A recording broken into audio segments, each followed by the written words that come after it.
በአማራ ክልል የሚንቀሳቀሰው ፋኖ የተባለው ቅጥረኛ ታጣቂ ቡድን ንጹሃን ዜጎች ሲጨፈጨፉ የሚያሳየው ቪዲዮም በሀገሪቱ ቁጣ መቀስቀሱን ተሰማም። ራሱን ፋኖ ብሎ ስለሚጠራው ከመንግስት የእዝ ሰንሰለት ውጪ የሚንቀሳቀሰው የተደራጀና የታጠቀ ቡድን በዚህ በ21ኛው ክፍለ ዘመን ይፈጸማል ተብሎ ይቀር ልታየውናም ልትሰማው የሚዘገንን ግፍና ጭፍጨፋ ፈጽሟል። ሰዎችን ከእስር ቤት እያወጣም እያንገላታና በጅምላ ሴቶችን እየደፈረ ይገኛል።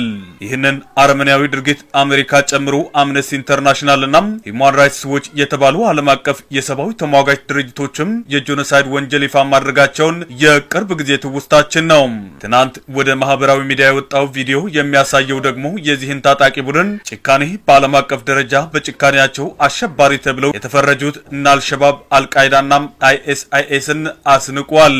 በአማራ ክልል ከአይሲዚ የጭነት መኪና ቁጥራቸው በውል ያልታወቁ ንጹሃን ሰዎች ከመኪናው አውርደው ሲጨፈጭፉ የሚያሳይ ቪዲዮ መውጣቱ በርካቶች አስቆጥቷል።